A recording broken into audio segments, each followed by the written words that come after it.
I would now like to request Shri Prahlad Joshi, President of the ISA Assembly, the Honorable Minister of New and Renewable Energy of India, with a huge round of applause to kindly share his valuable insights with all of us.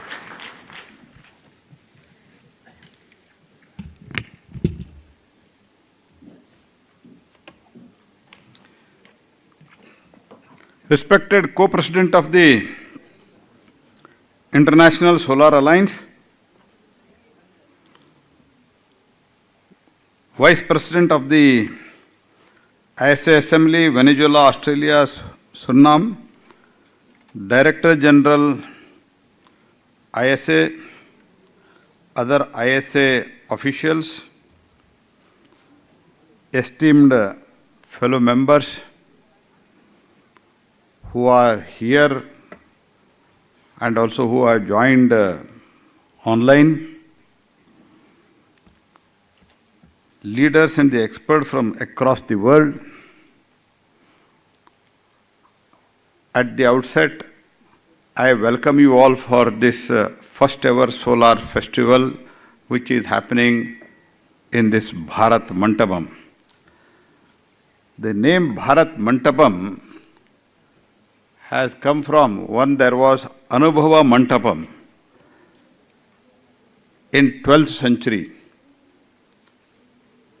In that Anubhava Mandapam in 12th century, there was a democratic people from all sections of the people were participating, and in a way the India had democracy in the 12th century itself. That was called Anubhava Mandapam, and on the basis of this, when we hosted the G20 at that time, this building was constructed and it was named after Anubhava Mandapa, that is Bharat Mandapam. That is the background of this building. For this building and this to the New Delhi and for this solar first ever solar festival, I welcome you all as the host and also as the president. The International Solar Festival is a testament to India's innovative spirit and the commitment to sustainable future. It is the bridge between India's glorious past and sustainable future.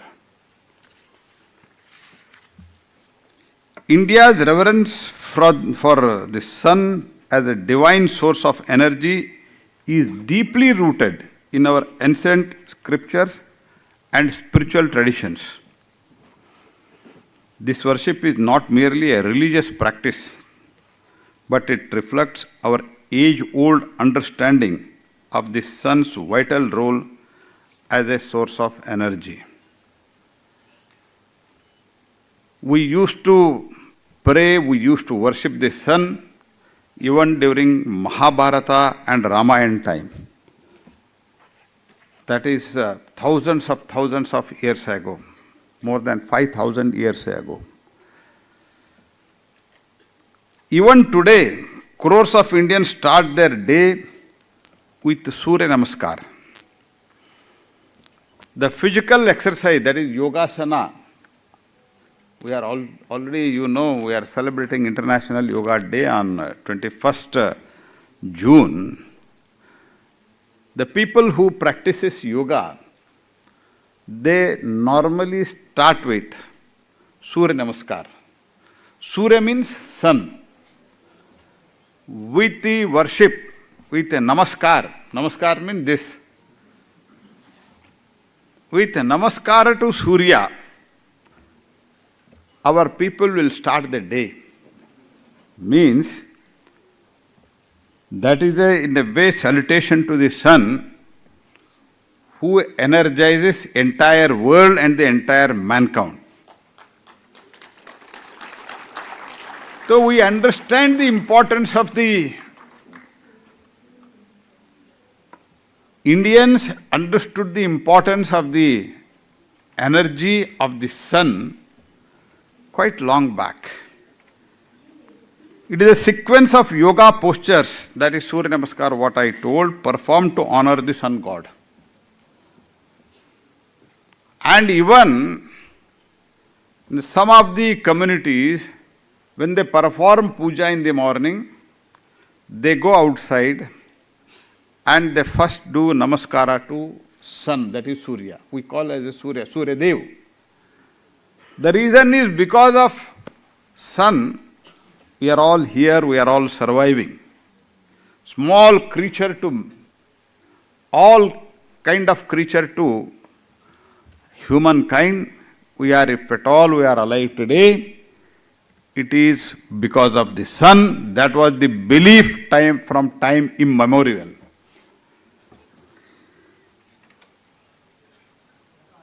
This practice emphasizes the spiritual and physical benefits of the solar energy, symbolizing the connection between the sun's light and the human vitality.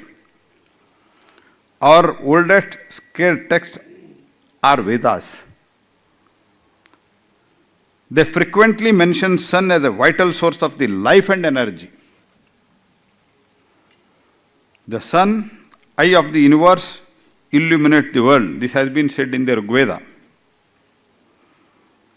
Hymns are dedicated to the sun's radiant energy, its life-giving power, and ability to illuminate the world. Surya, that is sun, the radiant and luminous one who sees the everything, blesses us with his grace and illuminates everything, energizes everything. This is also found in Rig Veda. Even Upanishads, which are philosophical texts about the concept of the sun as a symbol of consciousness and divine light. They explore the idea of the sun being the ultimate source of energy and light. Even in Mahabharata, Karna, who was the most brave warrior at that time, and also he was called as Dana Veera, means he was one of the big donors. He was called as the Surya Putra. Historical structures like Konark Temple in Odisha.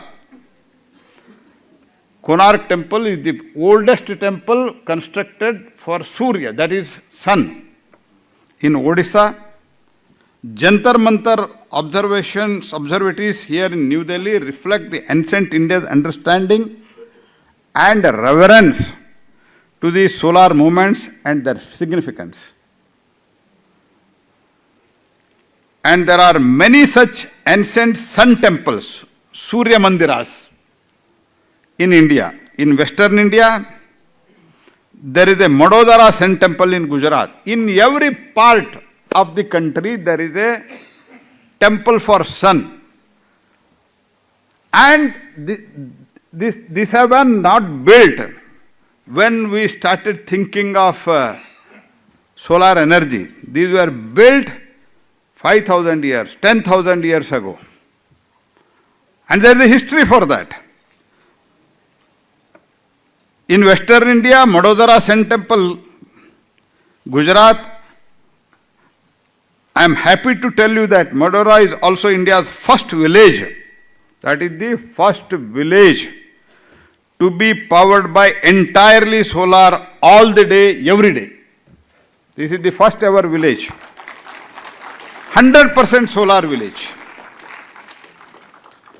In eastern part, there is a Surya Pahar temple in Assam. In central Dakshinarka, the sun temple in Bihar. The central part of India, sun temple in Gwalior. Balaji sun temple in Madhya Pradesh. In northern region, Martanda was a great Rishi. The Martand Sun Temple in Jammu and Kashmir, Sun Temple in Uttarakhand, Devabhumi.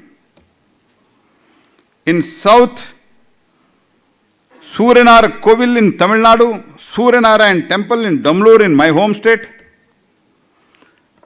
You take any part of the country, there is a temple for sun, Surya Mandir. Why? Because Indians understood that this wind, this sun, they have got so much of energy, which is the endless energy. The ancient respect for the sun in India and Indian culture aligns harmoniously with the modern efforts to harness the solar energy. We are applying our ancient wisdom. We are applying our ancient wisdom through technological and policy advancement in the solar energy. Our efforts to highlight the continuity of the respect and the utilization of solar power for sustainable development. As I said in the beginning, we are bridging our ancient reverence with the modern technologies.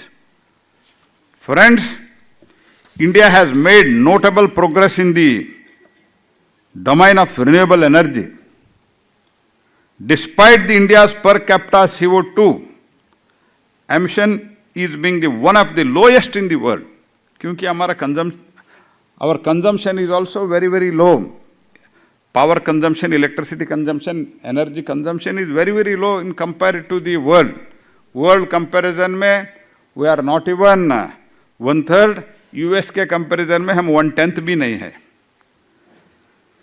And we are actively reducing the carbon footprint.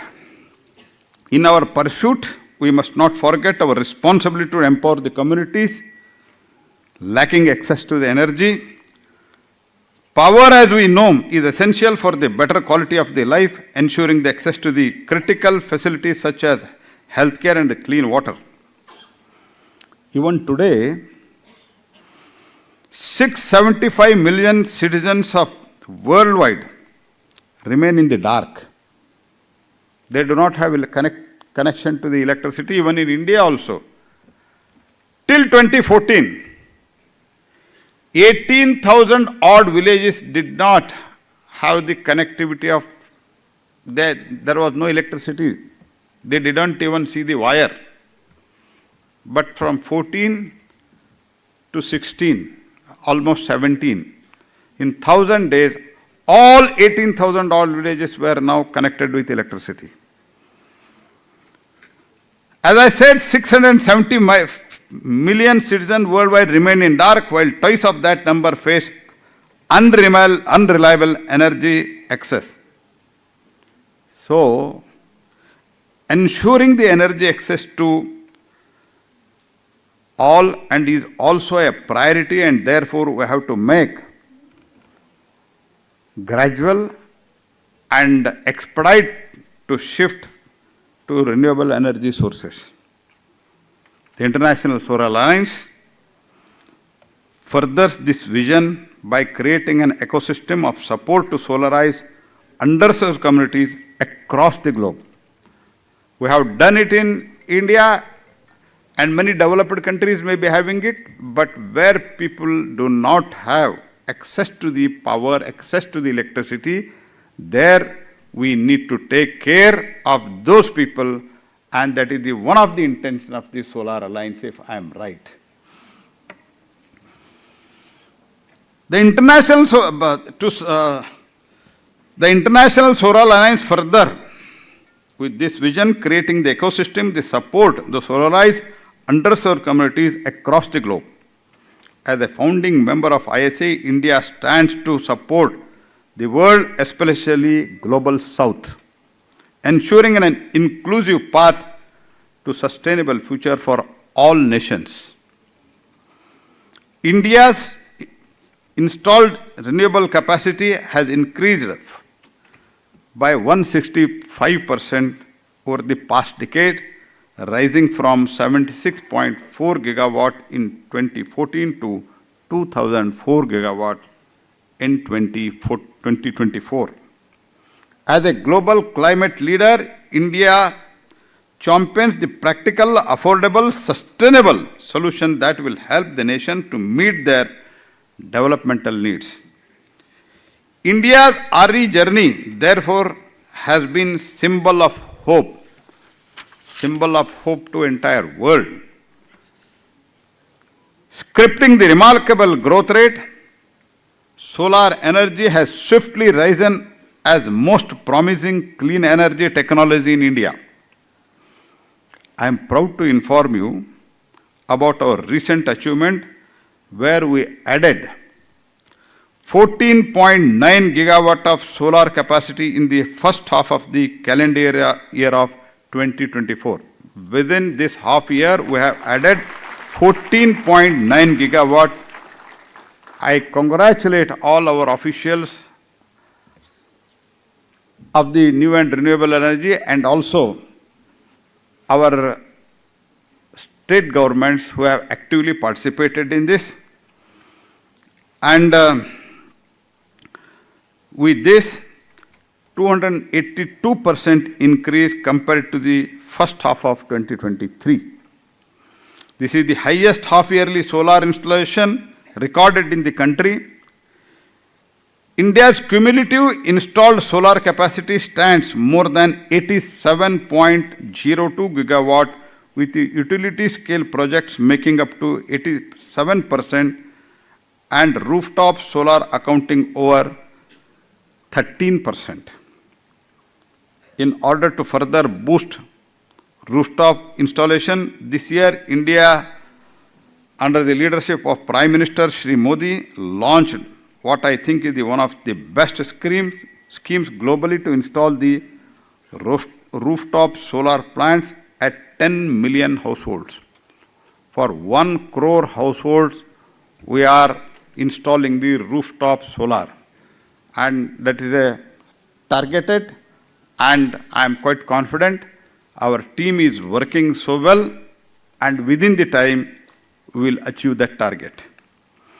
And I am happy to inform you that in a matter of few months, the registration number for this scheme, that is rooftop solar, which launched by Honorable Prime Minister, PM Suryagara Mufta Bijli Yojana, that is called in Hindi, has crossed the registration of 13 million. These achievements are a testament for our effort to fulfill Prime Minister Modi's COP26 commitment to reach 500 gigawatt of installed electrical capacity from non-fossil sources by 2030. The International Solar Festival is a part of the same vision. By hosting the first International Solar Festival, ISA is inspiring the collective action towards an energy transition which will be driven by youth, communities, private sector, and the leaders in advocating for concentrated solar energy transition. Over the next 2 days, stakeholders will share the insight, debate the solution, and exchange the knowledge towards the common vision of building a world powered by clean, renewable solar energy. We rely on our youth to be the future agents of the solar transition as much as we look at women to champion the inclusivity and solar-powered communities to be torchbearer of the future. Using the solar deployment lies at the heart of this ISA endeavor. It is aimed to stimulate entrepreneurship and drive solar deployment to address the energy and investment gaps. Entrepreneurship and new ideas are essential drivers of the progress in this sector. By encouraging the entrepreneurial ventures, ISA will facilitate the unlocking of the full potential of the solar energy, bringing forth the transition of sustainable and low-carbon future. Toward this, Solar X Startup Challenge facilities implementable and cost-effective solution to some of the challenges faced by the solar energy sector of the member countries. through this Solar X, we aim to support to successful solar projects and solutions. We have done this for the Africa and Asia and will move to other regions of the world. Further, guarantee mechanism are excellent medium to rope in private sector investment, and I am glad to see that ISA provides such a guarantee through a limited manner to our member countries in Africa through affordable finance at the scale program and in partnership with a financial institution across the world. A global solar facility has also been established to bridge the investment gap for enabling the viable solar projects in risk-induced and remote regions of the world. As we set the tone for the future of solar, let us make the most of these 2 days to drive ahead to build the better future for everyone. The journey ahead will be undoubtedly present the challenges, but it is through our collective will and collaborative efforts that we will overcome them. This festival will accelerate the global transition to equitable, accessible, clean energy. Together, through a shared knowledge and collective action, the global coming together of the stakeholders will take ahead our ambition to achieve the future where the clean energy is accessible to all. New Delhi has paved way for the Global South with this International Solar Festival. All ISA members and signatories must come together to strengthen the investors' confidence and enhance the capabilities for sustained growth in solar. At the end, I want to express my deepest appreciation to each one of you for your dedication and contribution in helping us to organize this festival. Many foreign delegate representatives, they have come from various parts of the world. I once again wholeheartedly welcome you and thank you. Let us move forward with the renewed energy for renewable energy, commitment ready to enter solar future. I extend my sincere gratitude to every ISA member for their steadfast support. The progress we have achieved reflects our shared commitment with over 100 countries united. We move forward with the renewed energy and purpose. With these words, at the end, I want to chant a shloka that is recited in India during the solar eclipse. Hindi में जो ग्रहण बोलते हैं ना, उस time सूर्य देव को प्रार्थना कर ले, to worship the sun. There is a shloka. I think it is maybe 10,000-15,000 years old. Om Bhaskaraya Vidmahe Mahadyutyaya Tikaraya Dhimahi Tanoma Surya Prachodayat. इसका अर्थ, it describes how sun lights up the world with his energy. With these words, I once again thank everybody, especially member countries who have come here to participate virtually, and people who have joined virtually, and people who have come physically here. And at the last, I would also like to extend my sincere thanks to Mr. Mathur, who was heading this organization as a DG, and he has done exemplary good work from the beginning till today. And this is his last solar festival, because after this, he